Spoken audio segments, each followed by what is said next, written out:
नमस्कार, बहुत स्वागत है आपका इंडिया लीगल में और मैं हूँ राजश्री आपके साथ। आज बेहद विशेष विषय के साथ आपके सामने प्रस्तुत हूँ और वो विषय है सुप्रीम कोर्ट का एक हालिया फैसला। सुप्रीम कोर्ट की 5 सदस्यीय संवैधानिक पीठ ने मुख्य चुनाव आयुक्त और चुनाव आयुक्तों की नियुक्ति को लेकर एक ऐतिहासिक फैसला सुनाया है। अब चुनाव आयुक्तों की नियुक्ति एक पैनल किया करेगी जिसमें प्रधानमंत्री, लोकसभा में नेता प्रतिपक्ष और प्रधान न्यायाधीश रहेंगे। ये कमेटी जिन नामों की सिफारिश करेगी उसे राष्ट्रपति अपनी मंजूरी देंगी। फिलहाल तो ये अंतरिम व्यवस्था है। संसद से कानून पारित होने पर इसी तर्ज पर नियुक्तियां हुआ करेंगी। अभी तक जो चयन प्रक्रिया है, अगर हम उसकी बात करें तो उसमें केंद्र सरकार जो है वो मुख्य चुनाव आयुक्त और अन्य चुनाव आयुक्तों का चयन करती है, जिससे कि सरकार पर आरोप लगते रहे हैं कि वह अपने पसंद के चुनाव आयुक्त को नियुक्त किया करती है और फिर अपने हिसाब से उनसे काम करवाती है। दरअसल 1985 बैच के पंजाब कैडर के आईएएस अधिकारी अरुण गोयल 18 नवंबर को स्वैच्छिक सेवानिवृत्ति उन्होंने ली थी। हालांकि उन्हें 31 दिसंबर को रिटायर होना था। सरकार ने गोयल को 19 नवंबर को ही चुनाव आयुक्त नियुक्त कर दिया। उनकी नियुक्ति पर सवाल उठाते हुए सुप्रीम कोर्ट में याचिका दायर की गई थी। उस वक्त चुनाव आयोग के कामकाज में पारदर्शिता को लेकर कई याचिकाएं दायर हुई थी, जिस पर सुनवाई करते हुए फैसला दिया गया। सर्वोच्च अदालत ने कहा था कि यहाँ पर सवाल किसी की योग्यता का नहीं है। कोर्ट ने नियुक्ति प्रक्रिया पर सवाल उठाया। संविधान पीठ ने लंबी बहस करके इस मामले पर अपना फैसला दिया। फैसले में 4 अहम बिंदु रहे हैं। धन और बल की भूमिका और राजनीति के अपराधीकरण में जो भारी वृद्धि हुई है उस पर विशेष विचार किया गया। मीडिया का एक बड़ा वर्ग अपनी भूमिका सही तरह से नहीं निभा रहा है और पक्षपातपूर्ण हो गया है, उस पर विचार किया गया। सत्ताधारी दल चुनाव आयोग के माध्यम से सत्ता में बने रहने के अपने इरादे को कैसे अंजाम दे सकता है, इस पर विचार किया गया। और लोकतंत्र तभी सफल हो सकता है जब सत्ताधारी दल कायम रखने का प्रयास करे। माना जा रहा है कि अब चुनाव आयोग स्वतंत्र होकर काम कर पाएगा और नियमों के उल्लंघन पर राजनीतिक दलों और नेताओं पर सख्त कार्रवाई हो सकेगी। लेकिन इतने भर से क्या सब कुछ ठीक हो जाएगा? अब सवाल कई अन्य भी हैं और इस फैसले से जो सवाल उठे हैं उनमें सबसे बड़ा सवाल सेपरेशन ऑफ पावर्स या शक्ति के पृथक्करण के सिद्धांत का भी है और क्या ये फैसला इस सिद्धांत के खिलाफ है। हम इस पर विस्तार से चर्चा करेंगे। चुनाव आयुक्त के तौर पर कोई सेवानिवृत्ति की अधिकतम उम्र 65 साल निर्धारित की गई है, यानी अगर कोई 62 साल की उम्र में चुनाव आयुक्त बनता है तो उन्हें 3 साल बाद ये पद छोड़ना पड़ेगा। लेकिन अमूमन 3 साल की कम अवधि के लिए नियुक्तियां होती हैं, क्योंकि रिटायरमेंट के नज़दीक आने पर अधिकारियों की नियुक्ति इसमें होती है, जिससे कि उन्हें पूरे कार्यकाल का लाभ भी नहीं मिल पाता है। वैसे टी.एन. शेषन ने ये दिखा दिया था कि मौजूदा हालात और बंदिशों में भी एक ईमानदार चुनाव आयुक्त स्वच्छ माहौल का कैसे उसको पैदा कर सकता है और कैसे काम कर सकता है। लेकिन आज जब चुनाव आयुक्तों पर सवाल उठ रहे हैं तो नियुक्ति के लिए कॉलेजियम जैसी व्यवस्था क्या सही है? बहुत हद तक ये माना जा रहा है कि सही है, लेकिन इसे हम आज समझने की कोशिश करेंगे। मजबूत लोकतंत्र और स्वच्छ राजनीति को बढ़ावा देने के लिए चुनाव सुधार की बहुत लंबे अरसे से ज़रूरत महसूस की जाती रही है और इस लिहाज से ये एक अहम फैसला माना जा रहा है। लेकिन ज़मीनी हकीकत अगर हम देखें तो सुनहरे भविष्य की तरफ ये हकीकत कतई इशारा नहीं करती। आज भी मतदान में तमाम गड़बड़ियाँ होती हैं। चुनावी मर्यादा का हर चुनाव में उल्लंघन होता है, उसका मर्दन होता है। रसूखदार नेता नियमों को अपने हिसाब से तोड़ते और बरोड़ते दिखते हैं। हेट स्पीच एक अलग मसला है जिस पर हाल फिलहाल में एक और बड़ा फैसला आया है। चुनाव आयोग अपने सीमित दायरे में दहाड़ता तो दिखता है, लेकिन ऐसा लगता है जैसे वो कुछ बिगाड़ नहीं सकता। जब तक चुनाव आयोग में कोई मामला आता है और उसके फैसले आने तक शायद उस नेता का एक टेन्योर खत्म हो जाता है और सब कुछ बदस्तूर चल रहा है। चुनावी चंदा एक और मसला है। चुनाव सुधार संस्था association for democratic reforms ADR के मुताबिक देश के राष्ट्रीय दलों ने वित्त वर्ष 2004-05 से 2020-21 के बीच अज्ञात स्रोतों से 15,077 करोड़ रुपए से ज़्यादा का चंदा जुटाया है। ये चिंता का विषय है। मामला अदालत में है। नेशनल इलेक्शन वॉच और एडीआर ने 2019 में लोकसभा चुनाव के बाद आपराधिक छवि वाले सांसदों की संख्या जारी की और रिपोर्ट के अनुसार 2009 में गंभीर आपराधिक मामलों वाले सांसदों की संख्या 76 थी, जो 2019 में बढ़कर 159 हो गई। दागी नेता लोकतांत्रिक प्रक्रिया पर कलंक हैं, ये कहने की ज़रूरत नहीं है, लेकिन इन पर रोक लगाने के लिए सुप्रीम कोर्ट काफ़ी सख्त रहा है। उसके बावजूद इस पर रोक अभी तक नहीं लग पाई है। कानूनन अब जनप्रतिनिधियों के खिलाफ लंबित आपराधिक केस राज्य सरकारें जो है वो मनमाने तरीके से इसे वापस नहीं ले सकेंगी। ये सुप्रीम कोर्ट की वजह से हुआ। सुप्रीम कोर्ट ने आदेश के मुताबिक कोई भी राज्य सरकार दागी नेताओं के खिलाफ आपराधिक केस बिना हाई कोर्ट की मंजूरी के वापस नहीं ले पाएगी। मामले में कोर्ट की तरफ से अमिकस क्यूरी नियुक्त किए गए वरिष्ठ वकील विजय हंसारिया ने स्पष्ट किया था कि देश भर में वर्तमान और पूर्व सांसदों विधायकों के खिलाफ 4,800 से ज़्यादा केस लंबित हैं।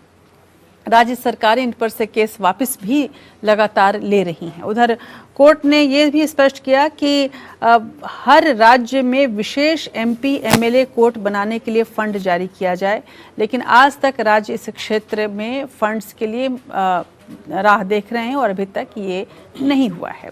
हेट स्पीच, जैसा मैंने आपको बताया, वो भी एक गंभीर मसला है। इस पर कैसे लगाम लगे, फेक न्यूज़, पेड न्यूज़ और चुनावी प्रक्रिया को किस तरह से प्रभावित कर रहे हैं और उन सब पे कैसे भारी पड़ते दिख रहे हैं, ये सब कुछ भी एक गंभीर मसला है। यानी कि मसला सिर्फ चुनाव आयुक्त की नियुक्ति का नहीं है। अगर हम इसको फेयर इलेक्शन की हम बात करें और प्रजातंत्र को मजबूत करने की बात करें, तो इस फैसले से कई और सवाल उठते हैं और कई और राहें भी खुलती हैं। तमाम मसले जुड़े हुए हैं। तो आज हम इन्हीं मसलों पर अपने बेहद वरिष्ठ पैनल से चर्चा करेंगे, लेकिन आगे बढ़ने से पहले देखते हैं सुप्रीम कोर्ट के हालिया फैसले पर हमारी ये रिपोर्ट।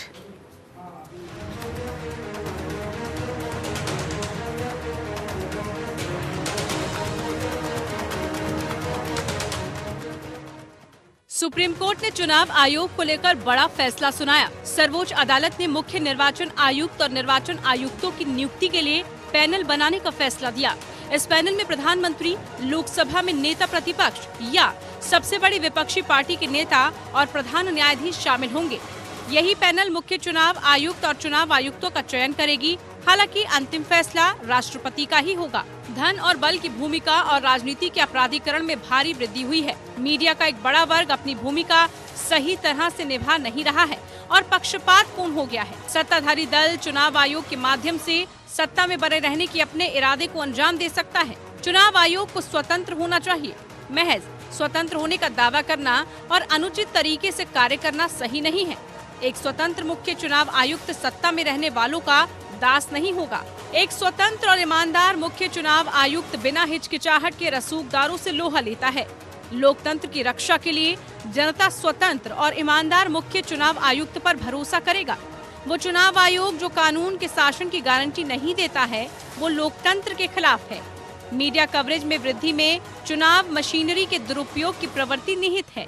नियुक्ति की शक्तियों का दुरुपयोग किया जा सकता है। ये देश भर में बड़े पैमाने पर हो सकता है। राजनीतिक दलों और उनके उम्मीदवारों का भाग्य आयोग के हाथों में है। महत्वपूर्ण निर्णय आयोग के अधिकारियों द्वारा लिए जाते हैं। आयोग पर राज्यों और संसद का चुनाव कराने का कर्तव्य है। चुनाव आयोग का स्वतंत्र और निष्पक्ष तरीके से कार्य करना कर्तव्य है। लोकतंत्र तभी प्राप्त किया जा सकता है जब सत्ताधारी दल कायम रखने का प्रयास करें। मतपत्र की शक्ति सर्वोच्च है, जो सबसे शक्तिशाली दलों को अपदस्थ करने में सक्षम है। मुख्य निर्वाचन आयुक्त और निर्वाचन आयुक्तों की नियुक्ति के लिए कॉलेजियम जैसी व्यवस्था बनाने की मांग को लेकर याचिका दायर हुई थी। इस पर गुरुवार को न्यायमूर्ति के.एम. जोसेफ की अध्यक्षता वाली 5 सदस्यीय संविधान पीठ ने फैसला सुनाया। चुनाव आयुक्त की नियुक्ति प्रधानमंत्री और मंत्रिमंडल की सिफारिश के बाद राष्ट्रपति की ओर से की जाती है। आमतौर पर देखा गया है कि इस सिफारिश को राष्ट्रपति की मंजूरी मिल ही जाती है। इसी के चलते चुनाव आयुक्त की नियुक्ति को लेकर सवाल खड़े होते रहे हैं। Bureau report, APN news. और इस पर बात करने के लिए हमारे साथ बेहद ख़ास पैनल जुड़ रहा है। हमारे साथ जस्टिस भंवर सिंह जुड़ रहे हैं, पूर्व जज, भूतपूर्व जज इलाहाबाद हाई कोर्ट, और हमारे साथ पूर्व CEC SY कुरैशी साहब जुड़ रहे हैं, हमारे साथ सुरेश चंद्रा साहब जुड़ रहे हैं, भूतपूर्व लॉ सेक्रेटरी, और हमारे साथ मेजर जनरल अनिल वर्मा जुड़ रहे हैं, प्रेसिडेंट ADR। बहुत बहुत शुक्रिया आप सबों का। और सबसे पहले जस्टिस भंवर सिंह, मैं आपके पास आऊँगी। सुप्रीम कोर्ट का जो ये हालिया फैसला है, उस फैसले से आम लोगों में बहुत उम्मीदें जगी हैं कि ये न केवल चुनाव आयुक्त की नियुक्ति की राह खुल रही है, बल्कि देखा जाए तो चुनाव की जो प्रक्रिया है उसको स्वच्छ करने की जो कोशिश बहुत दिनों से चल रही है, उसके लिए भी ये राह खोली जा रही है, ऐसा माना जा रहा है। किस तरह से आप लेंगे इस पूरे फैसले को? जी, ये सही है कि जब एक पैनल बन जाएगा, जैसे का कॉलेजियम जजेस के अपॉइंटमेंट ये बन गया था, वो भी सुप्रीम कोर्ट के ही आदेश से था, तो निष्पक्ष प्रक्रिया जरूर सामने दिखाई पड़ेगी।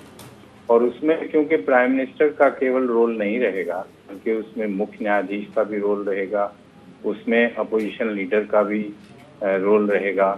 तो तीन लोग मिलके जब बैठ के किसी का चयन करेंगे तो स्वतः ही एक ऐसी आशा की किरण जाग जाएगी, और जाग गई है, कि उसमें चुनाव निष्पक्ष होगा जी। मगर इसके बारे में अभी बहुत सारी और बातें जानना जरूरी है। जैसे एलिजिबिलिटी क्या होनी चाहिए, यानी किस व्यक्ति का चुनाव किया जाए, जो पैनल बनेगा वो किस व्यक्ति को, उसकी बैकग्राउंड क्या है, वो क्या पॉलिटिशियन होना चाहिए या ब्यूरोक्रेट होना चाहिए या कोई रिटायर्ड जज होना चाहिए, ये जब तक एक नहीं तय होगा, रूल्स नहीं बनेंगे, तब तक जो है उतना निष्पक्ष होने की उम्मीद नहीं है। और 324(2) में लिखा हुआ है कि जब तक पार्लियामेंट कानून बनाती है तब तक जो प्राइम मिनिस्टर की रिकमेंडेशन पर ही प्रेसिडेंट अपॉइंटमेंट करेंगे, मुख्य आयुक्त का भी और दूसरे आयुक्तों का भी। तो इस सब के पीछे जो है अभी बहुत बड़ा काम करने की आवश्यकता है। केवल एक पैनल बनने से नहीं है उम्मीद कि एक निष्पक्ष चुनाव हो पाएगा, क्योंकि जैसे सेपरेशन ऑफ पावर्स का भी आपने जिक्र किया, वो भी एक बात आगे आती है, डिस्कशन के लिए आएगी कि इसमें मुख्य न्यायाधीश की भूमिका जो है सुप्रीम कोर्ट के जजमेंट से आ गई है। मगर ये भी हो सकता है कि जब पार्लियामेंट कानून बनाने चले तो उसमें अपने ही तरीके से जो है एक पैनल बनाए। उसमें कौन हो सकता, लोकसभा के जो अपोजिशन के अध्यक्ष होंगे वो तो जरूर होंगे, प्राइम मिनिस्टर भी जरूर होंगे, तीसरे व्यक्ति कौन हो सकता है, 3 से ज्यादा का भी पैनल बन सकता है। लेकिन इसमें कोई शक नहीं कि उम्मीदें बहुत जग गई हैं। SY कुरैशी साहब, अगर 2 चीज़ें बहुत स्पष्ट हो रही हैं इसमें, एक तो ये कि ये माना जा रहा है कि जो एक राजनीतिक दबाव रहता था वो कम होगा इस फैसले के बाद। इसके साथ साथ क्या आपको लग रहा है कि इस फैसले से जो चुनावी प्रक्रिया है उसको ज़्यादा दुरुस्त करने में, उसको ज़्यादा स्वच्छ बनाने में मदद मिलेगी?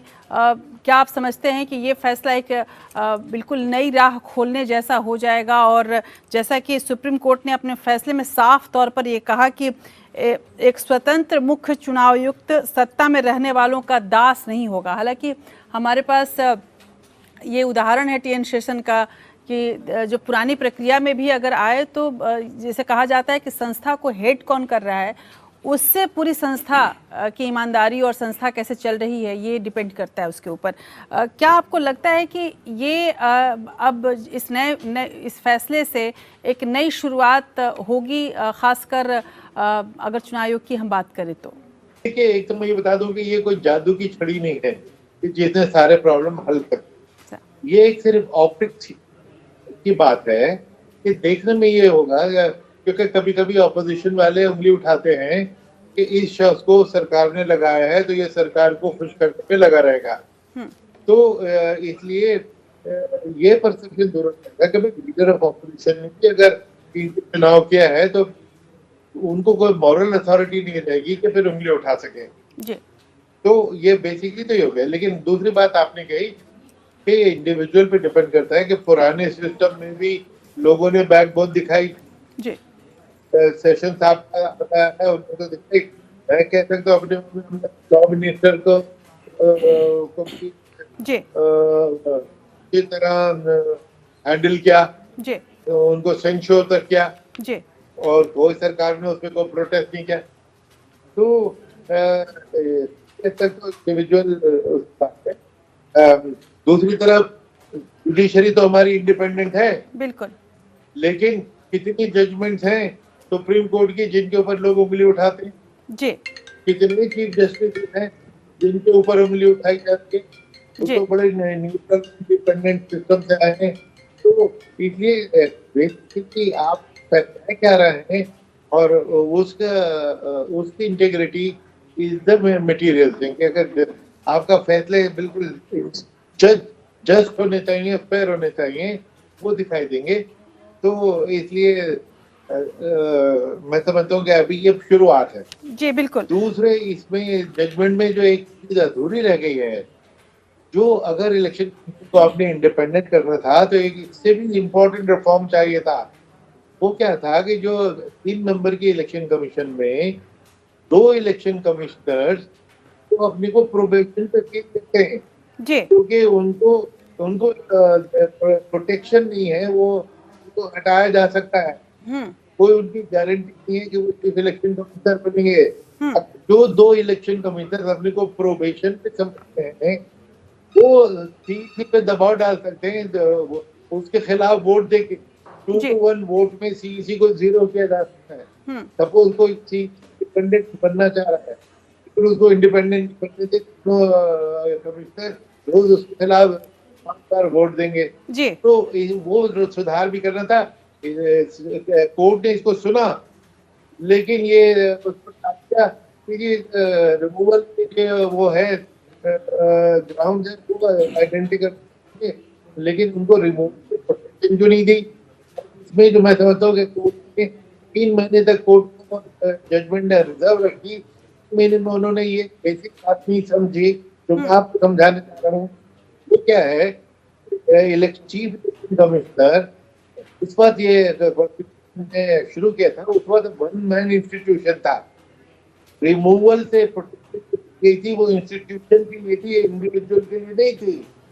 वो इंस्टीट्यूशन सीईसी जो था इलेक्शन कमीशन अब 3 लोगों का इंस्टीट्यूशन है जी। वो प्रोटेक्शन इंस्टीट्यूशन को देनी चाहिए कि उस इंडिविजुअल को, किसी तो प्रोटेक्टेड है, दूसरे को प्रोटेक्शन की, ये कोर्ट ने कह दिया जी कि क्या समझ है, ऐसी चीज नहीं समझ। तो तीनों मिलके कोर्ट प्रोटेक्शन दोनों को दो जी वो डरे रहेंगे सरकार के दबाव में जो चाहे जी। तो इसका मतलब बहुत संतुलित नहीं कहा जाएगा। एक और जो सवाल सर आपने जैसे उठाया वो चंद्र साहब मैं आपसे पूछना चाहूँगी। एक सवाल और उठ रहा है जो जस्टिस भंवर सिंह ने भी कहा कि सेपरेशन ऑफ पावर्स का जो फॉर्मूला है, जो सिद्धांत हमारे पास है, उसके खिलाफ ये माना जा रहा है कि ये सेपरेशन ऑफ पावर्स के खिलाफ है। तीनों स्तंभों का जो अलग अलग शक्ति का पृथक्करण हुआ है वो इसमें कहीं गड़बड़ सा हो रहा है। हालांकि कॉलेजियम की जो व्यवस्था है केवल ये इसी के लिए नहीं है, हमारे पास सीबीआई का चीफ का उदाहरण है ऑलरेडी, लेकिन क्या वाकई ये उस लिहाज में देखा जाना चाहिए? धन्यवाद मैडम। देखिए 2 चीज़ें उभर के आई हैं, जैसे आपने कहा सेपरेशन ऑफ पावर्स, और दूसरा जो कुरैशी साहब ने इशू रेज किया है कि equal protection to all the commissioners जी। ये बड़े बहुत ही महत्वपूर्ण दोनों विषय हैं।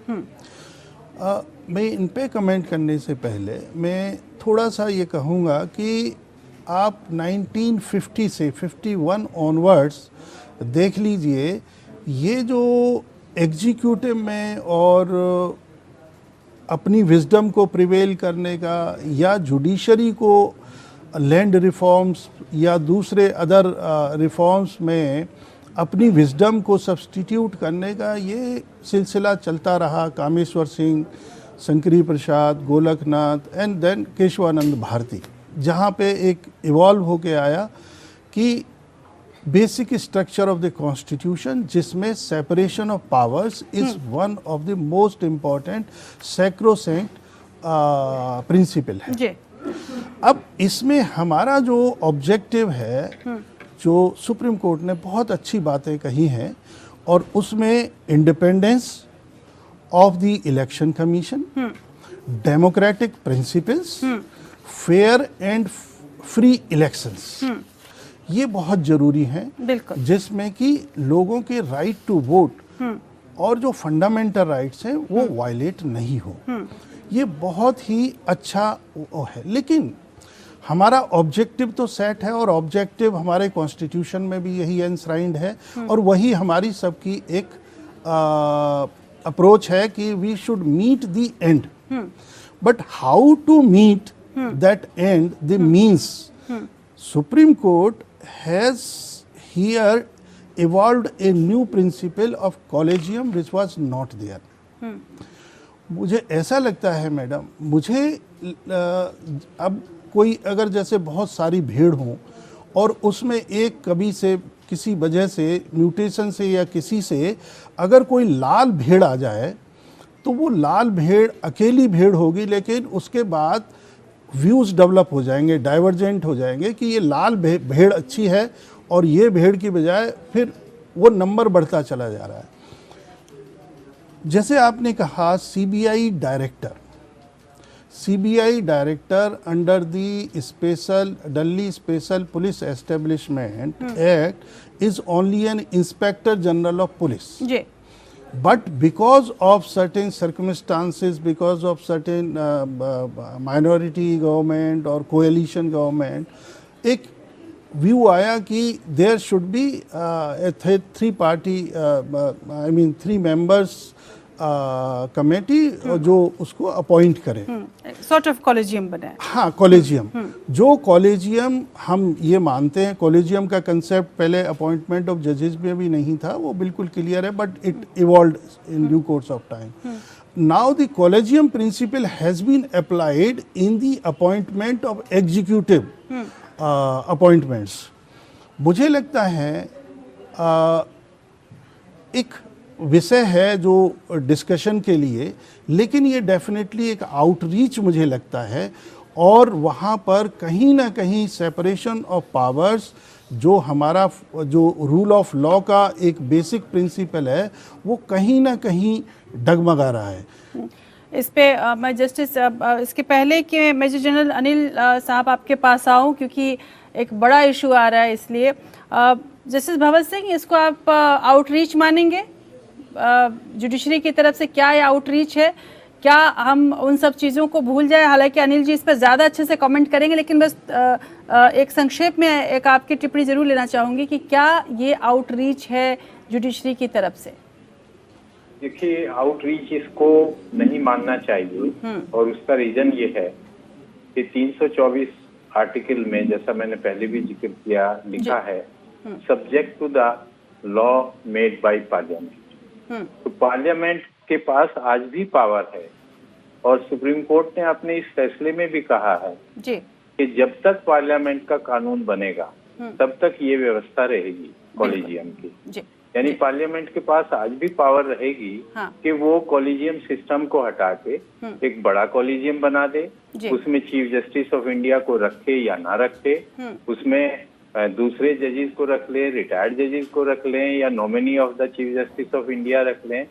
मतलब उसमें जो है सेपरेशन ऑफ पावर जो है वो कहीं इंटरफियर नहीं हो रहा है, बिल्कुल केवल इंटरप्रिटेशन किया है सुप्रीम कोर्ट ने, जिसका उसके पास अख्तियार है कि सुप्रीम कोर्ट इंटरप्रिटेशन अपने तरीके से करेगा। 5 जजेस की विजडम ने किया है, बिल्कुल। तो इसको आउटरीच नहीं मानना चाहिए। इंटरप्रिटेशन ऑफ द कॉन्स्टिट्यूशन है जिसका हक सुप्रीम कोर्ट के पास है। जी कुरैशी साहब, आप कुछ कहना, जी कुरैशी साहब आप कुछ कहना चाह रहे थे? कहते कि शायद आउटरीच नहीं बल्कि आप ओवर रीच कहना चाह रहे थे, जी है ना? कि ये ओवर रीच है। बिल्कुल ओवर रीच नहीं है, क्योंकि कोर्ट ने तो यही कहा कि एक्ट बना लीजिए। 70 साल से आपने नहीं बनाया, क्यों नहीं बनाया? अब बनाइए, लेकिन जब तक आप नहीं बनाते, जब तक ये नॉर्म कर दीजिए। और ये जो कोलिजियम सिस्टम है, कोई नई बात भी नहीं कही है अदालत ने। सरकार देश को कोलिजियम सिस्टम की आदत है, human rights commission collegium appoint करता है, अपॉइंट प्रेसिडेंट ही करता है, रिकमेंड करता है। CIC, CVC, ये सब अपॉइंटमेंट कोलिजियम की रिकमेंडेशन जो थे, कोलिजियम सिस्टम से हम परिचित हैं, देश परिचित है, उसको इन्होंने एक्सटेंड किया इलेक्शन कमीशन, और जिसमें इसको तो इसको ऐसा नहीं समझा जा सकता कि अपनी सीमा से बढ़कर काम किया है। एक्टिविज्म कहना भी बड़ा गलत बात है कि जो है मैंडेमस का रिट तो कॉन्स्टिट्यूशन ने दिया है कि सरकार को ऑर्डर कर दे सुप्रीम कोर्ट के ये करो वो करो, उन्होंने मैंडेमस भी नहीं यूज किया। सरकार से सिफारिश ये है कि भाई एक्ट बना लो और उसमें मेहरबानी से ये देख लेना, हो सके तो प्लीज ये भी देख लेना, किसी ने तो पोलाइट लैंग्वेज यूज किए, इसको ओवररीच करना तो बड़ी ज्यादती की बात है जी। चलिए, लेकिन मेजर जनरल अनिल वर्मा आपके पास आऊँगी। इस फैसले के साथ साथ मैं आपसे भी जवाब लूँगी शहजाद साहब, इस फैसले के साथ साथ कुछ और बड़े सवाल उठे हैं और उन सवालों को आप अपने दर्शकों के सामने ज़रूर रखना चाहूँगी। सुप्रीम कोर्ट ने इस पूरे फैसले के दौरान इस बात का भी विशेष जिक्र किया जिसमें उसने ये समझा कि धन और बल की भूमिका हमारी राजनीति में बढ़ रही है और जिससे राजनीति का अपराधीकरण भी बहुत हद तक हो रहा है। काफ़ी शोध आपका है इस विषय पर, किस तरह के आंकड़े हैं जो वाकई अब डराने लगे? हालांकि मैंने अपनी रिपोर्ट में भी कुछ आंकड़े बताए हैं, लेकिन क्या ये आंकड़े वाकई इतने डरावने हैं कि अब हमें एक नई सोच के साथ सबके सामने आने की ज़रूरत है? देखिए, विडंबना ये है कि आंकड़े तो बढ़ते ही जा रहे हैं पिछले कई सालों से, लेकिन उससे किसी को डर नहीं लग रहा। प्रॉब्लम ये है कि धनबल और बाहुबल जिसके ऊपर हम लड़ाई करते हैं पिछले 22 साल से मीडिया, तो वो हर 5 साल के बाद जब इलेक्शंस होते हैं तो MP और MLA केसेस वाले 4 या 5% से बढ़ रहे हैं। और करोड़पति की तो बात ही छोड़ दीजिए, जैसे कि अभी की जो लोकसभा है उसमें 85% MPs करोड़पति हैं। और आजकल जितने भी इलेक्शन हो रहे हैं, ये जो अभी भी हुए हैं 3 इलेक्शन नॉर्थ ईस्ट स्टेट के, उनके भी लगभग 65, 60, 70% MLAs करोड़पति हैं। तो प्रॉब्लम ये है कि इलेक्शन कमीशन ऑफ इंडिया के ऊपर उंगली उठाना बहुत आसान है और सभी उंगली उठाते हैं।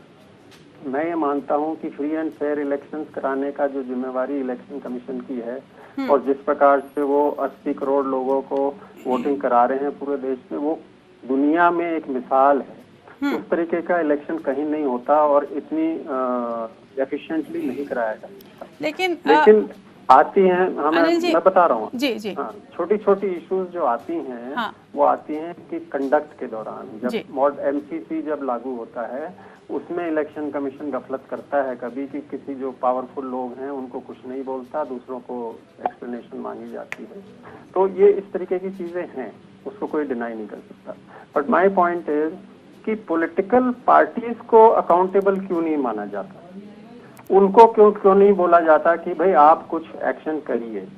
सुप्रीम कोर्ट तो बहुत पोलाइटली अपनी कितनी ही जजमेंट दे चुके हैं ये क्रिमिनल केसेस वाले उनके उसमें, क्योंकि कितनी ही CILs हुई हैं जिनमें कहा गया है कि जो कोर्ट ने कॉग्निसेंस ले लिया है और उसके ऊपर चार्जेस लग गए हैं, तो और उसमें उसको सजा 2 साल, 4 साल, 5 साल की ज्यादा की सजा हो सकती है, ऐसे लोगों को टिकट नहीं देना चाहिए जी। अब step by step supreme court ने काफी ऐसे वो किए हैं, जैसे वो C2, C7 फॉर्म भरने के लिए कि भाई आप ऐसे आदमी को क्यों टिकट दे रहे हैं, उसके रीजन दीजिए, लेकिन उससे कोई फर्क नहीं पड़ रहा। तो पॉइंट ये है कि political parties have to be held accountable. आपने 70 साल से ये लॉ क्यों नहीं पास किया कि इलेक्शन कमिश्नर्स का अपॉइंटमेंट, जबकि इतनी सारी कमिटीज हैं, चाहे तारकुंडे कमेटी, दिनेश गोस्वामी कमेटी और एडमिनिस्ट्रेटिव रिफॉर्म्स कमेटी, सब लॉ कमीशन 255th रिपोर्ट, सबने यही चीज बोली है कि ये 3 लोग होने चाहिए जी। अब बल्कि मजेदार बात ये है, मैं काफी लोग मेरे से ये बोल रहे हैं कि भाई ये तो आजकल जो जुडिशरी और गवर्नमेंट का वो ताना बाना चल रहा है कुछ गड़बड़, उसकी वजह से ये जजमेंट दिया है। वो कहते हैं कि अब सुप्रीम कोर्ट में फिर प्राइम मिनिस्टर क्यों नहीं होना चाहिए कोलिजियम में। ये जवाब ये बहुत लोग बोल रहे हैं, मैं आपको बता रहा हूँ, और कुछ जर्नलिस्ट भी बोल रहे हैं। तो ये सब चीजें हैं कि पॉलिटिकल पार्टी नहीं, पर अनिल जी अनिल जी अनिल जी बस मैं दो चीजें और रखना चाहूंगी जब आप ये अपनी बात पूरी कर रहे हैं इसी दौरान, कि जब कोर्ट ने ये फैसला दिया है उस दौरान इस बात पर विशेष टिप्पणी की गई है, विशेष तौर पर इस बात को रखा गया है कि पिछले चुनाव में जो देखा गया है नियुक्ति की जो शक्तियों का दुरुपयोग हुआ है वो देखा गया है, चुनाव आयुक्तों का इस्तेमाल हुआ है वो देखा गया है। अगर हम पिछले वर्ष के चुनावों के मद्देनज़र हम देखना चाहें तो क्या कोई ऐसा आंकड़ा है जिसमें ये स्पष्ट हो रहा हो, जैसा कि आपने थोड़ी बहुत चर्चा की भी कि चुनाव आयुक्तों का एक तरह से दुरुपयोग हुआ है पॉलिटिकल पार्टीज द्वारा? देखिए, मार्च 2021 में एक सिटीजन कमिटी ऑन इलेक्शंस वो की थी जिसके retired justice Madan Lokur chairman थे, और उन्होंने कई इंस्टेंसेस उस रिपोर्ट में लिखे थे। उन्होंने बताया था कि भाई इलेक्शन कमीशन ने पहली बात तो कि जो डेट थी वो अनाउंस करने में देरी करी जानबूझ के, क्योंकि 157 प्रोजेक्ट्स का फाउंडेशन स्टोन भी किया जा रहा था अलग अलग जगहों में। हिस्ट्री में अभी तक के वो सबसे लंबे इलेक्शन थे।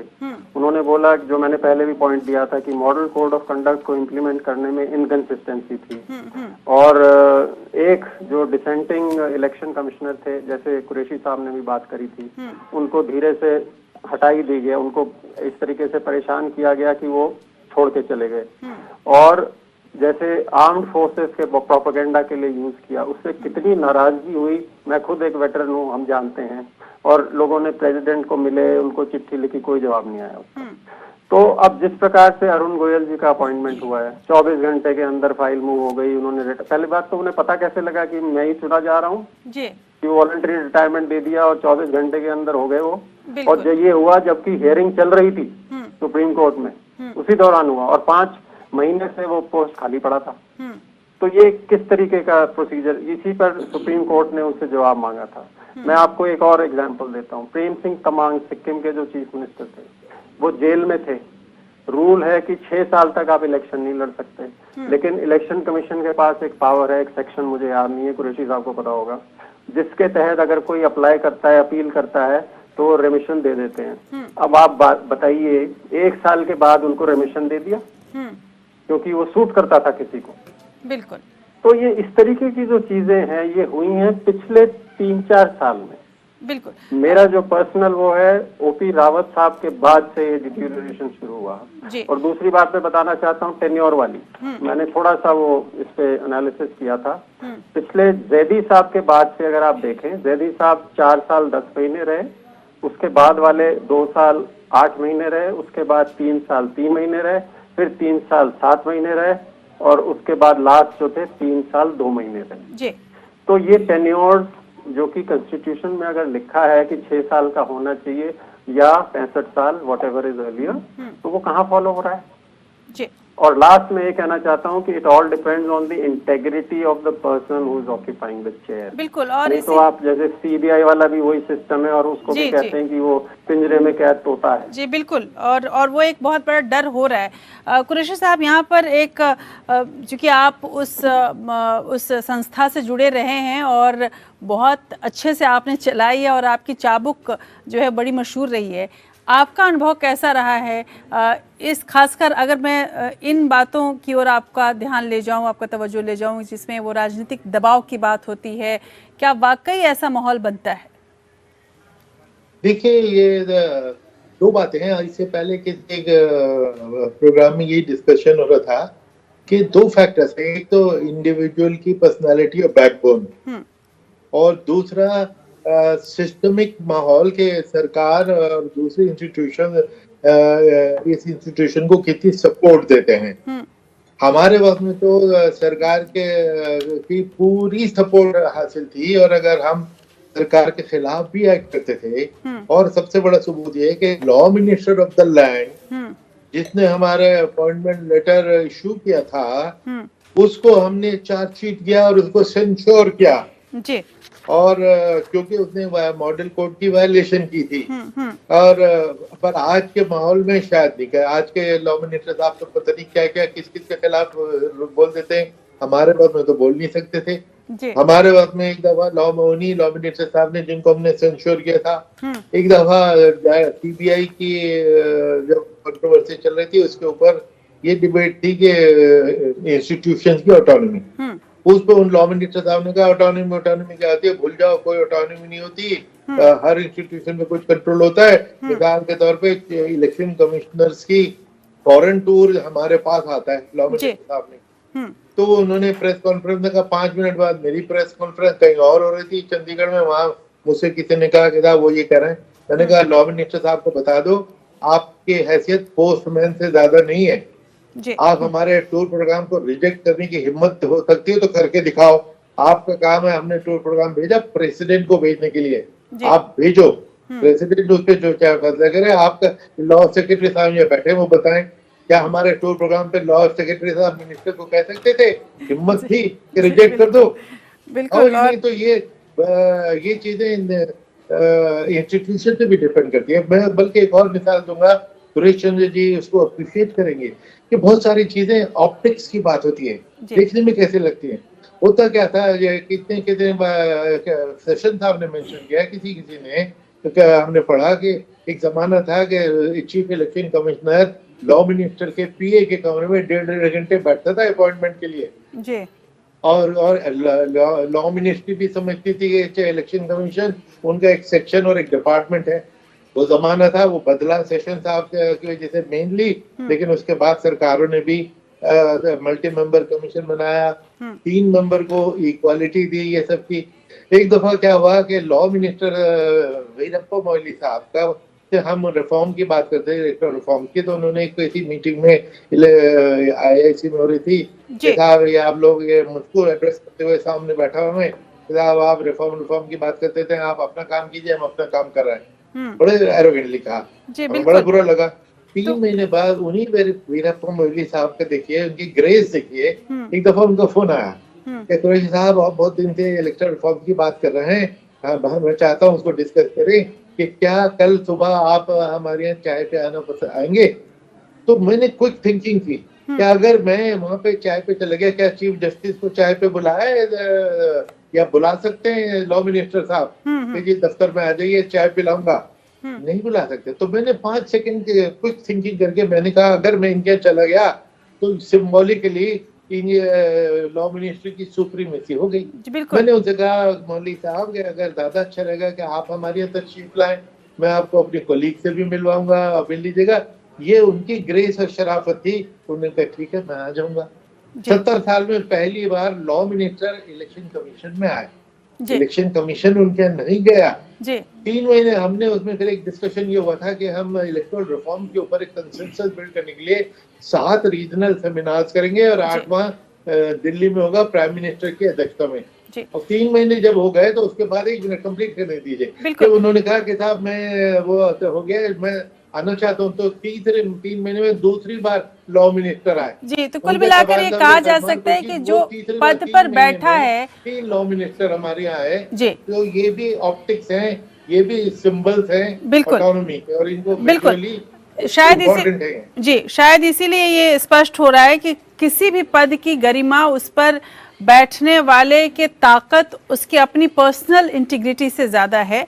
और चाहे व्यवस्था कोई भी बनाई जाए, लेकिन ये देखना पड़ेगा कि उस व्यवस्था में जो व्यक्ति चुना गया है वो कितना ताकत रखता है, अपनी व्यक्तिगत ताकत वो कितना रखता है।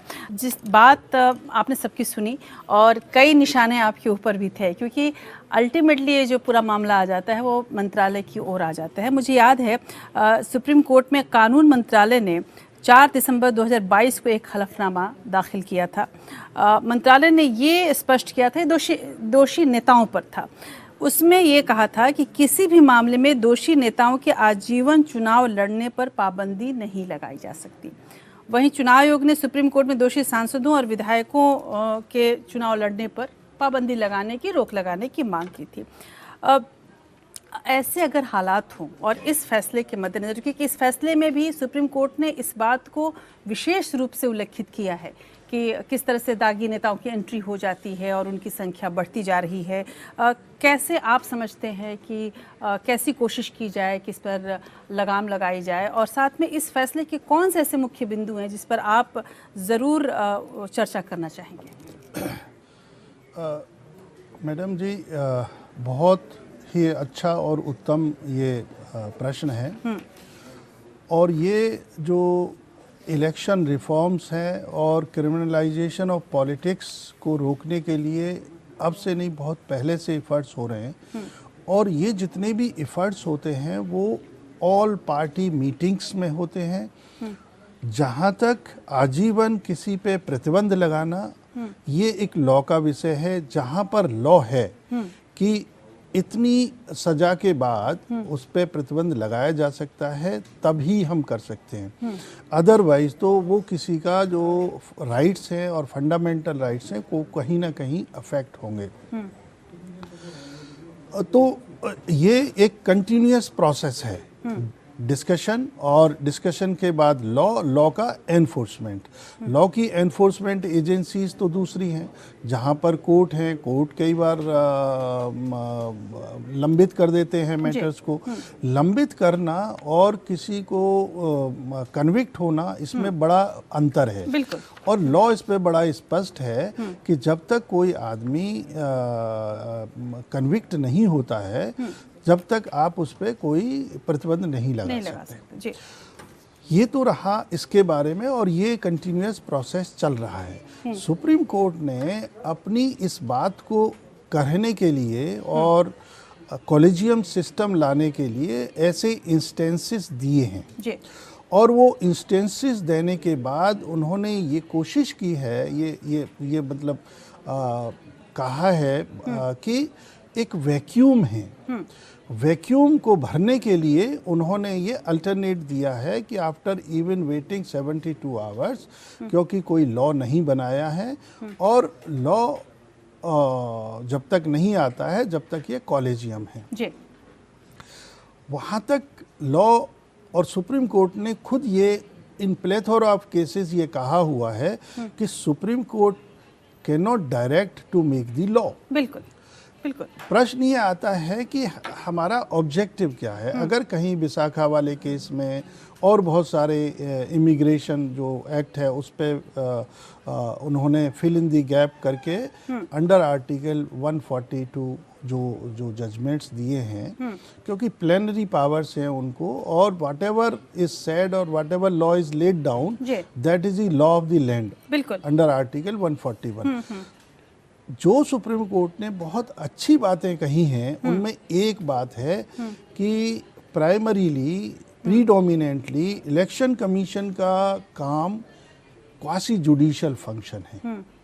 और ये बहुत इम्पोर्टेंट चीज़ है। क्वासी जुडिशियल फंक्शंस में ये बहुत माना गया है, और शायद यही एक रीज़न है कि सुप्रीम कोर्ट ने इस तरह का कॉलेजियम दिया है और चीफ जस्टिस ऑफ इंडिया को नॉमिनेट उसमें किया है। उसका रीज़न ये है कि quasi judicial functions are being discharged without the persons having been legal और जुडिशियल नॉलेज। बिल्कुल बिल्कुल जी। ये एक फंडामेंटल एक वो है। ये बहुत अच्छा इम्पोर्टेंट जो इशू है जो सुप्रीम कोर्ट के जजमेंट में है, वो मैं हाईलाइट करना चाहता था, क्योंकि ये चीज़ें रिकॉग्निशन है, अलॉटमेंट ऑफ सिंबल्स है। तो आपको लगता है कि ऐसे चुनायुक्त ऐसा व्यक्ति होना चाहिए जिसके पास लीगल एक्सपीरियंस हो या उसका बैकग्राउंड कुछ लीगल उससे जुड़ा हुआ हो? जैसे कि हमारे प्रीडिसेसर जस्टिस भवानी सिंह जी ने भी ये कहा था कि क्वालिफिकेशंस का कहीं भी जिक्र नहीं है यहाँ पर कि कौन होने चाहिए। उन्होंने ये जरूर कहा है कि इलेक्शन कमीशन ऑफ इंडिया का फंक्शन क्वासी जुडिशियल है, लेकिन क्या उन्होंने ये कहीं नहीं कहा कि बट एक कॉलेजियम बना दिया। उसका ये सोच रहे होंगे कि वो सोचेंगे कि भाई ये मिनिमम स्टैंडर्ड ऐसे होने चाहिए जो क्वासी जुडिशियल फंक्शंस को भी डिस्चार्ज कर सकें। तो कुल मिलाकर के ये जो जजमेंट है, वो जजमेंट तो इज़ ओके, लेकिन जिस तरह का ये मेरा कहने का जो आउटरीच का है, मेरा मतलब सिर्फ ये है कि पहले आपने सीबीआई डायरेक्टर के केस में कॉलेजियम किया, जो कि प्योरली एन एग्जीक्यूटिव फंक्शन है, और हमारे यहाँ रिप्रेजेंटेटिव डेमोक्रेसी है।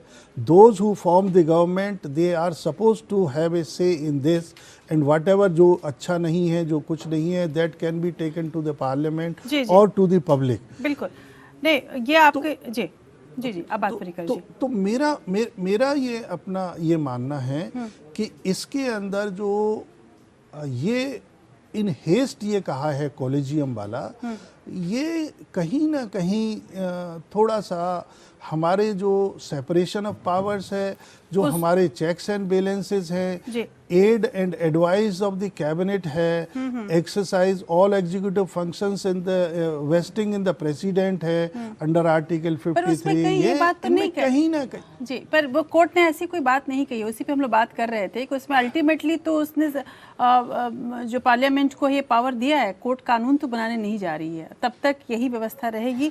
बहरहाल ये बात आपने बहुत अच्छी कही है कि क्या, जैसा कि जस्टिस भंवर सिंह ने भी अपनी बात की शुरुआत में कही कि आखिर किनको चुना जा रहा है, उनका बैकग्राउंड क्या है, ये जानना बहुत ज़रूरी है।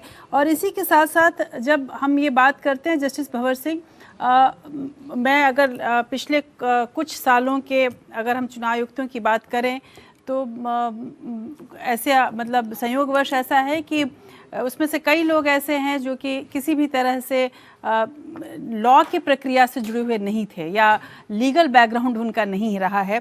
लेकिन एक और सवाल जो इससे जुड़ा हुआ है, और वो ये है कि इस पूरे फैसले के पीछे का उद्देश्य क्या है। उद्देश्य ये है कि चुनाव की प्रक्रिया को ज़्यादा से ज़्यादा पारदर्शी और ज़्यादा से ज़्यादा निष्पक्ष बनाया जाए, और इसके लिए ज़रूरी है कि चुनाव आयुक्त जो बने वो चुनाव आयुक्त ऐसा बने जो कि किसी के भी दबाव में नहीं काम करे। अब जब दबाव की हम बात करते हैं तो मुझे याद है कि जब हम लोग एक दूसरे विषय पर बहस कर रहे थे, उस वक्त भी मैंने ये सवाल किया था आपसे और आपने बहुत खूबसूरत जवाब दिया था।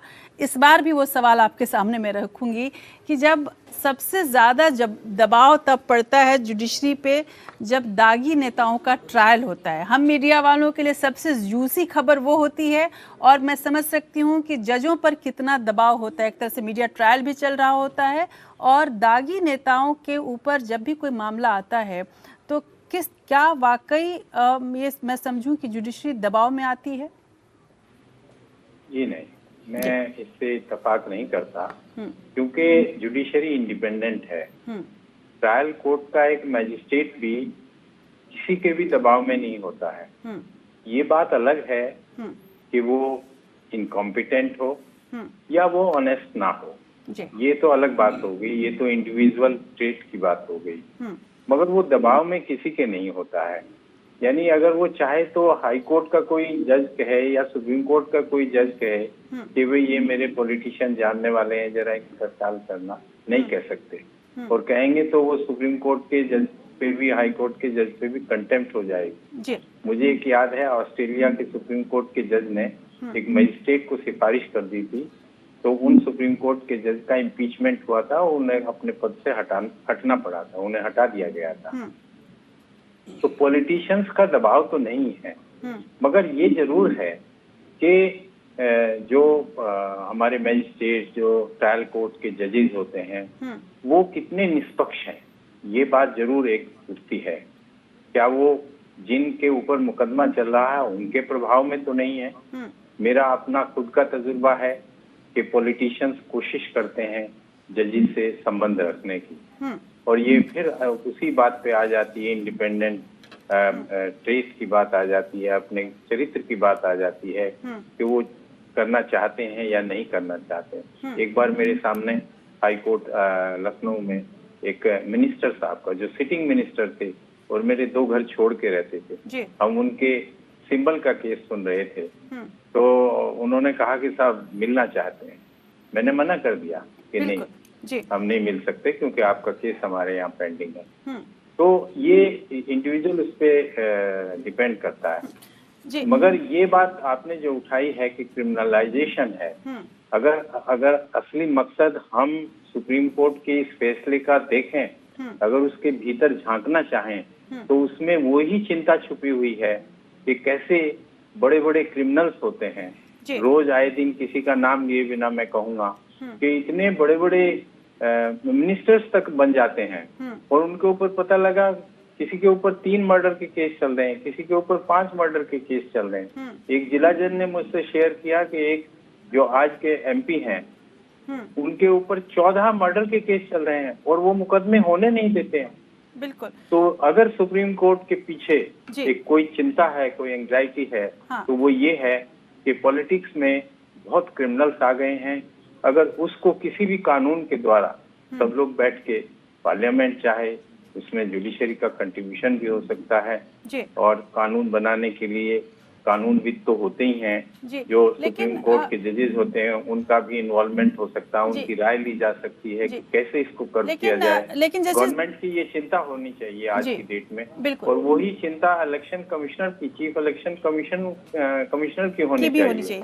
लेकिन यहाँ पे भंवर सिंह जी, एक आपको थोड़ी देर के लिए रोकना चाहूंगी। एक और सवाल इसी के साथ मेरे मन में आ रहा था कि जो सुप्रीम कोर्ट है वो लगातार इस बात पर भी चिंतित है कि जिस तरह से राज्य सरकारें लगातार आपराधिक मामलों वाले जो केस हैं, खासकर उनके अपने नेताओं पर, उसको वापस ले रही, यानी कि 321 के तहत जो राज्यों को शक्तियां मिली हैं उसका जो दुरुपयोग हो रहा है, उससे कैसा संवैधानिक खतरा आप देख रहे हैं?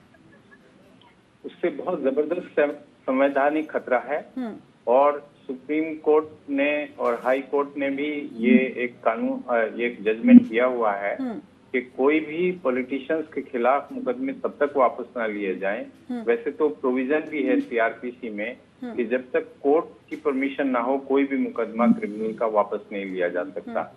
मगर क्या करते हैं कि जब गवर्नमेंट लेना चाहती है तो क्योंकि गवर्नमेंट के पास मशीनरी है, मान लिया किसी सेशन जज की कोर्ट में केस चल रहा है और उसमें उन्होंने जो है विड्रॉ कर लिया केस। बहुत सारे हमारे यूपी में तो अनगिनत ऐसे केसेस हुए हैं जो पॉलिटिशियंस के खिलाफ थे, वो विड्रॉ किए गए हैं कि वो फिर चलने नहीं देते।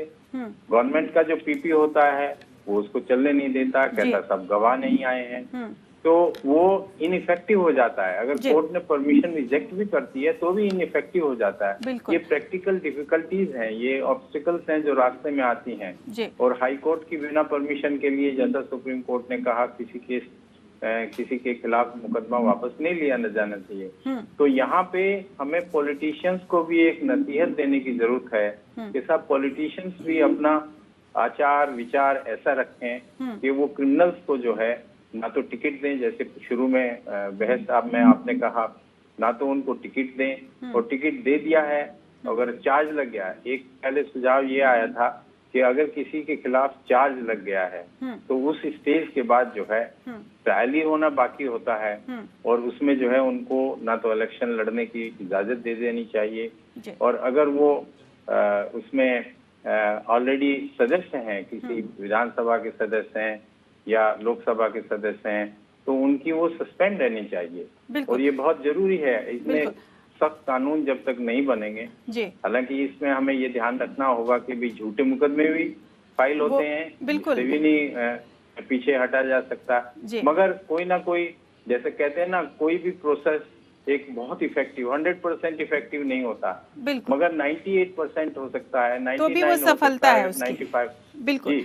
अनिल जी, बात जब दागी नेताओं की चल रही है तो मुझे बार बार आप लोगों की वो रिपोर्ट याद आ जाती है जिसमें पता नहीं कितने आंकड़े थे, और मैं जब रिसर्च कर रही थी तो उन तमाम आंकड़ों को देखकर, जैसा मैंने पहले भी कहा, कि डर ही लगता है।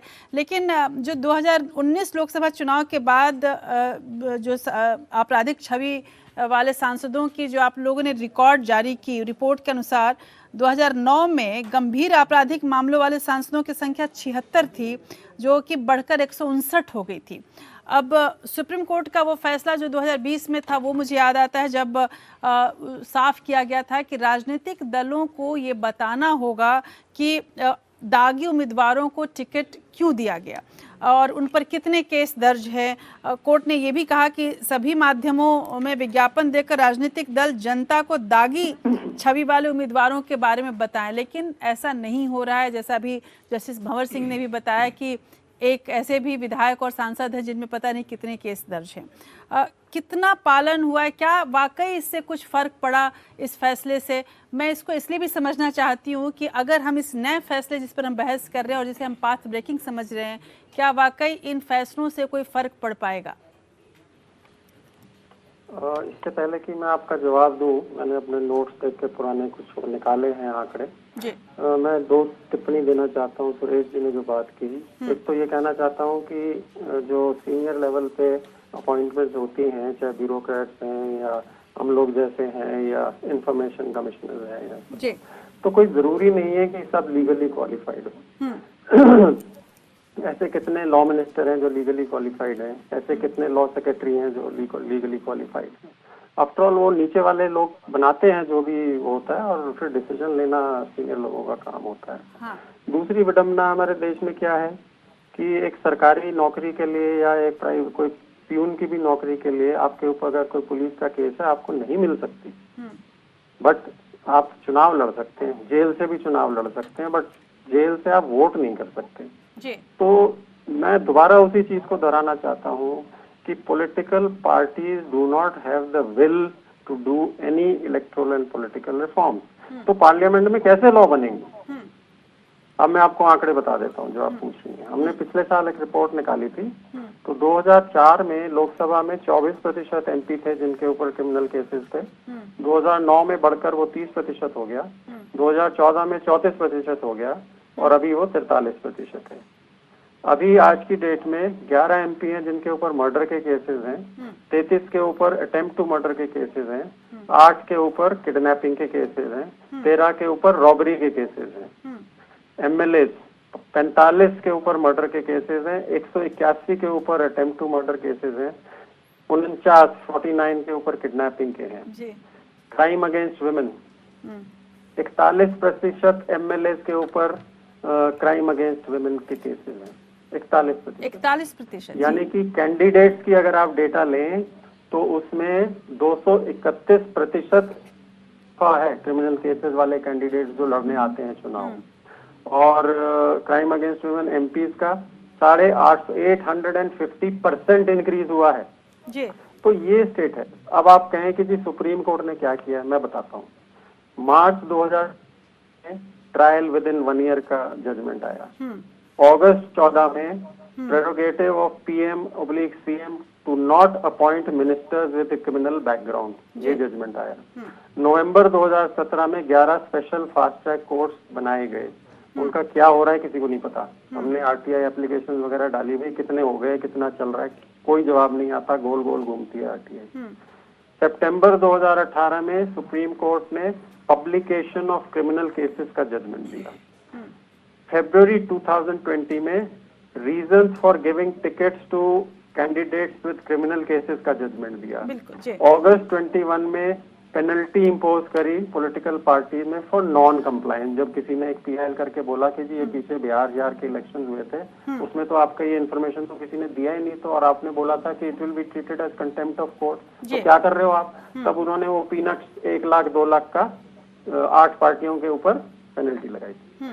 तो मेरा कहने का मतलब ये है कि सुप्रीम कोर्ट तो जजमेंट ही पास कर सकता है ना जी। वो हर उसमें यही बोलते हैं कि भाई आप लॉ पास करो, लॉ नहीं पास होगा। बिल्कुल। तो जब तक पॉलिटिकल पार्टीज के ऊपर ऐसा प्रेशर नहीं आएगा कि electoral reforms have to be done, वही मैं धन बल और उसकी बात पे आ रहा हूँ, बढ़ता ही जा रहा है जी। इलेक्ट्रल बॉन्ड्स का मैं आपको बता दूं, 12,000 करोड़ से ज्यादा के अभी तक इलेक्ट्रल बॉन्ड एनकैश हो चुके हैं जी। 2018 जनवरी में ये स्कीम शुरू हुई थी, 4 साल हुए। बिल्कुल। तो इस तरीके, और ये that is called legalise corruption. बिल्कुल। कुरैशी साहब, आप इसका जवाब देना चाहेंगे? और दूसरी एक और मेरे मन में सवाल आ रहा है कुरैशी साहब कि जब भी हमने देखा है कि अगर कोई मामला चुनाव आयोग के पास जाता भी है तो फैसला इतनी देर से आता है कि तब तक वो नेता अपना टेन्योर पूरा कर चुका होता है और उसके बाद भी वो फैसले ऐसे होते हैं जिसमें बहुत ज़्यादा सार्थकता नहीं दिखती है। किस तरह से आप लेंगे इन आंकड़ों को और चुनाव आयोग की भूमिका को और सुप्रीम कोर्ट के फैसलों को? हाँ, देखिए, एक तो मैं ये नहीं समझता कि इलेक्शन कमीशन के पास केसेस लंबे पेंडिंग रहते हैं, इलेक्शन कमीशन जल्दी फैसला करती है, खास तौर से मॉडल कोर्ट के। और जो एक कंट्रोवर्शियल केस होता है अशोक लवासा के वक्त में, उस वक्त 5 केसेस मॉडल कोर्ट वायलेशन के थे 2 बड़े नेताओं के खिलाफ, जिसपे इलेक्शन कमीशन ने 25 दिन तक जब फैसला नहीं किया तो सुप्रीम कोर्ट ने उनको लताड़ा था कि साहब जो फैसले तुम 24 घंटे और 48 घंटे में करते हो, वो 25 दिन तक पेंडिंग जो है, तो फटाफट उन्होंने जल्दी जल्दी फैसले किए। ऑफ कोर्स वो फैसले बड़े कंट्रोवर्शियल किए, जिसपे अशोक लवासा वाला सारा केस निर्धारित है। मैं जो एक बेसिक क्वेश्चन है जो सुरेश चंद्र जी ने अभी उठाया था और आता रहता है कि जिन लोगों के खिलाफ केसेस पेंडिंग हैं, इलेक्शन कमीशन 20-25 साल से ये डिमांड करता चला आ रहा है कि जिनके खिलाफ केसेस पेंडिंग है और वो गंभीर अपराध हैं, सीरियस ऑफेंसेस है, जिनकी सजा कम से कम 5 साल होगी, और उनको आप इलेक्शन लड़ने से वंचित कर दीजिए। उस वक्त हमको ये लॉ पढ़ाया जाता है कि law of the land is presumption of innocence, कि जब तक आपकी कन्विक्शन न हो जाए जब तक आप इनोसेंट है। बहुत हमने 1000 बार सुना है, बिल्कुल ठीक बात है, ये लॉ तो है। दूसरी बात ये सुनी जाती है कि अक्सर पॉलिटिकल रीजन से झूठे केसेस एक दूसरे पे थोप दिए जाते हैं, ये बात भी बिल्कुल ठीक है जी। लेकिन इसका इलेक्शन कमीशन क्या जवाब देता है? इलेक्शन कमीशन कहता है कि हम ये नहीं कह रहे कि हर केस पे आप उनको डिबार कर दें, किसी का ट्रैफिक ऑफेंस है, किसी ने किसी को थप्पड़ मार दी, गाली दे दी, ये स्मॉल लाइन को इग्नोर कर दीजिए। लेकिन murder, kidnapping, rape, dacoity, corruption, ये तो गंभीर अपराध है, और इनकी यहाँ जज साहब बैठे हुए, सेशन जज से नीचे इस पे फैसला नहीं होगा, और 5 साल की सजा मिनिमम होती है। तो हमने इसमें 3 सेफ्टी क्लॉजेस रखे हैं, पॉलिटिकल विक्टिमाइजेशन से बचने के 3 रखे कि एक तो every case will not be will come under this, only the heinous offences, and the case should have been registered at least 6 month, और लॉ मिनिस्टर के कहने से हमने इसको 1 साल कर दिया कि 1 साल पहले हुआ हो, ताकि आप सुधार करें। और मोस्ट इम्पोर्टेंट सेफगार्ड जो हम सजेस्ट करते हैं कि जैसे कि अभी जज साहब ने कहा कि चार्जेस फ्रेम कर लिए हो ना, चार्जेस फ्रेम तो कोर्ट करती है, और in this case district session जज ने चार्जेस फ्रेम कर लिए, वो तो एक न्यूट्रल बॉडी है, उनको तो हम सब ट्रस्ट करते हैं, उन्होंने चार्जेस फ्रेम कर लिए, उसके बाद आप इनको डिमांड करते हैं। लेकिन फिर भी इनोसेंस, प्रिजम्पशन ऑफ इनोसेंस, इस पे मेरा एक काउंटर क्वेश्चन है। जो मैंने ऐसी ऑडियंसेस में जजेस बैठे थे, जूरीज बैठे थे, और आज तक मुझे किसी ने जवाब नहीं दिया। आज भी 2 जूरीज मेरे सामने बैठे, उनसे भी मैं ये सवाल करना चाहूंगा। हिंदुस्तान की जेलों में 4 लाख प्रिजनर्स हैं आजकल, उसमें से 70% अंडर ट्रायल हैं। अंडर ट्रायल में यानी अभी वो कन्विक्ट नहीं हुए, यानी उसी डेफिनेशन से वो इनोसेंट है। उन 2,70,000 इनोसेंट लोगों की आपने 4 फंडामेंटल राइट छीन रखे हैं। क्या है वो fundamental right? Right to liberty, freedom of movement, बिल्कुल, freedom of occupation, right to dignity. ना 4 फंडामेंटल राइट आप within the ambit of law छीन सकते हैं। राइट टू कंटेस्ट तो फंडामेंटल राइट भी नहीं है, स्टैट्यूटरी राइट है, इसको सस्पेंड कर दीजिए। 3,70,000 को फॉरेन, बिल्कुल। लेकिन कुरैशी साहब, मुझे लग रहा है कि इस पर हमेशा जुडिशरी जो है वो चिंतित रही है, और गाहे बगाहे जब भी मौका मिला है ये मामला उठाया गया है तमाम चीफ जस्टिस के द्वारा और जस्टिस के द्वारा। कुल मिलाकर ये हम समझते हैं कि बहुत सारे मामले सियासी दायरे में चले जाते हैं और वो फिर घुल मिल से जाते हैं। जब आपने ये बात कही है ख़ासकर सियासत की और जुडिशरी की, और ये जो जिस तरह से आपने बताया कि जो दागी हैं उनको किस तरह से चुनाव आयोग ने लगाम लगाने की कोशिश की, लेकिन जो विल पावर है शायद वो कहीं ना कहीं राजनीतिक दलों की कम रही है, इसलिए नहीं हो पाया है। और ख़ासकर जब हम केंद्र सरकार की बात करते हैं, सुरेश चंद्र साहब, मुझे याद आ रहा है कि 2 मौके ज़रूर ऐसे आए हैं जब दागियों को लेकर कोर्ट और केंद्र में खूब ठनी। चुनाव आयोग की तो चलिए अलग भूमिका है, जब शिकायत पहुंचती है तब जाके वो अपनी कोई कार्रवाई उस पर करेगा, लेकिन साल 2018 में मैं ज़रूर अपने दर्शकों के लिए उस मामले को कोट करना चाहूँगी, क्योंकि उसमें बहस बहुत इंटरेस्टिंग हुई थी और जो बातें हुई थी, टिप्पणियाँ जो हुई थी एक दूसरे पर जिस तरह से, वो भी बहुत रोचक था।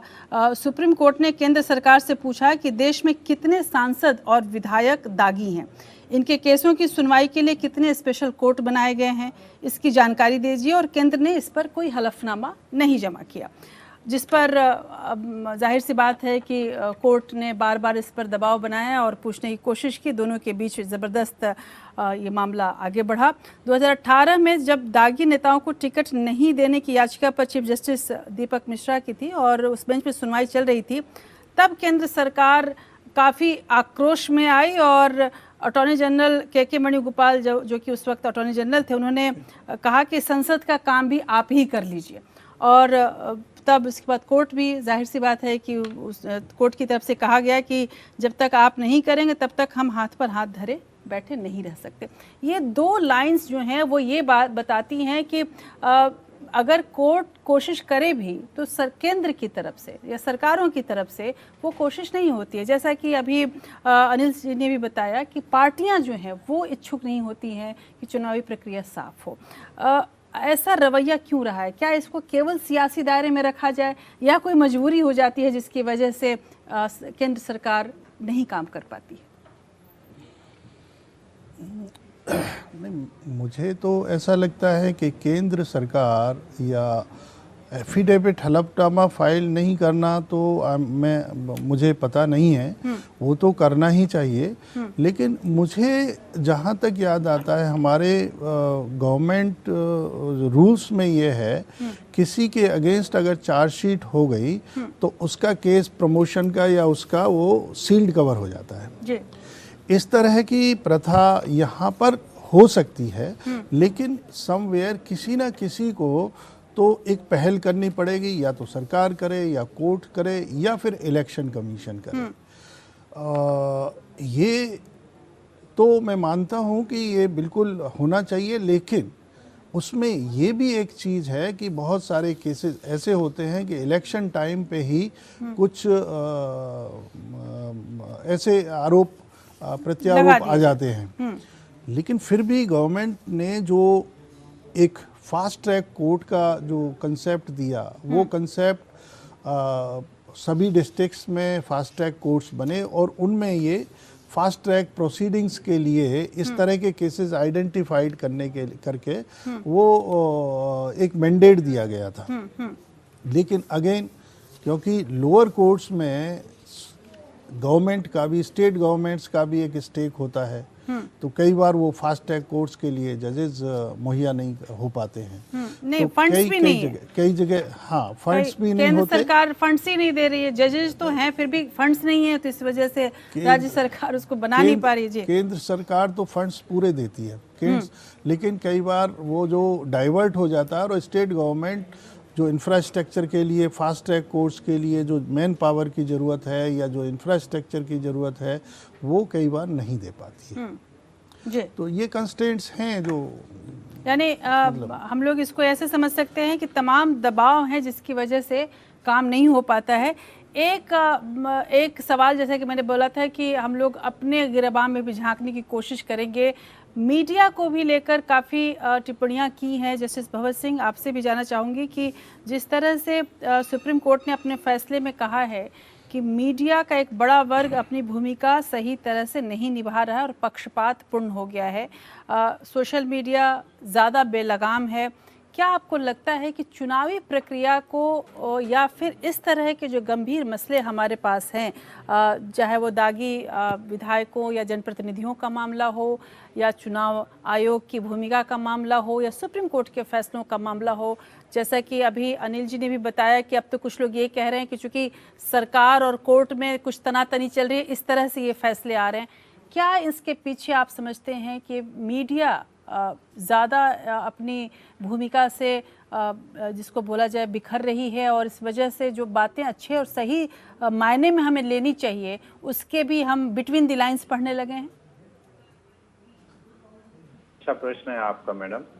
जो अभी कुछ दिन पहले हाथरस एक रेप और मर्डर का जजमेंट आया है जी, और उसमें जो है रेप हुआ ही नहीं है, जबकि कितना उस पे तूफान उठा, गवर्नमेंट के खिलाफ कितनी बातें कही गई और मीडिया ट्रायल उसका हो गया। तो मीडिया की भूमिका कहीं कहीं संदिग्ध होती है कि मीडिया जो है किसी पार्टी से अलाइनमेंट करके अपना जो है एक बायस्ड एक्सप्रेशन करती है, मगर ऐसा नहीं है। सब मीडिया जो है अलाइन नहीं है, सब मीडिया दबाव में नहीं है, सब मीडिया ऐसा नहीं करते हैं। मगर हाँ, कुछ चैनल्स हैं जो, और क्योंकि फ्रीडम ऑफ एक्सप्रेशन है, फ्रीडम ऑफ स्पीच का एक हक मिला हुआ है और मीडिया वाले तो ज्यादा ही इस्तेमाल करते हैं, तो उसमें ये जरूर है कि कुछ लोग जो है दबाव में आके या प्रभावित होकर या किसी और वजह से ऐसा कहते हैं जो गवर्नमेंट को कभी सूट करता है उस बात को कहते हैं। जो गवर्नमेंट के कुछ मीडिया, जो कुछ टीवी चैनल्स जो हैं मीडिया गवर्नमेंट के खिलाफ हैं, वो गवर्नमेंट की खिलाफती हर वक्त करते रहते हैं।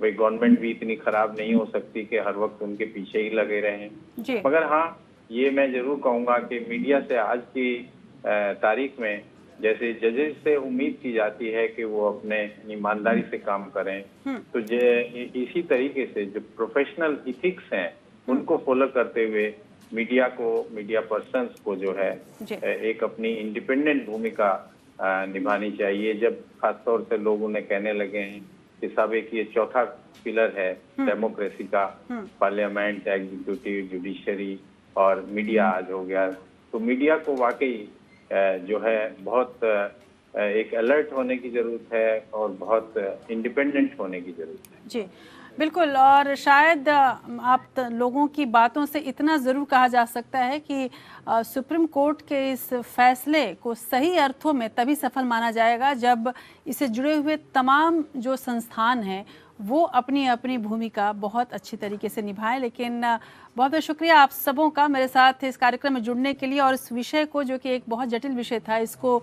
मेरे दर्शकों को बहुत विस्तार से समझाने के लिए आप लोगों का बहुत शुक्रिया। और जैसा कि मैंने बताया कि सुप्रीम कोर्ट का ये फैसला, इसमें कोई संदेह नहीं कि इसका जो उद्देश्य है, जो इसका लक्ष्य है, वो लक्ष्य हमारी प्रजातंत्र को बचाने, ज़्यादा सशक्त करने के लिए है। और लेकिन इस फैसले की सफलता इसी में होगी कि चाहे चुनाव आयुक्त की नियुक्ति किसी भी तरीके से हो, उस जो चुनाव आयुक्त बन रहा है उसके लिए बहुत ज़रूरी है कि वो अपने व्यक्तिगत शक्ति को, अपनी व्यक्तिगत ईमानदारी को इतना उच्च रखे कि भारत के प्रजातंत्र को बचाने के लिए हर कोशिश करें।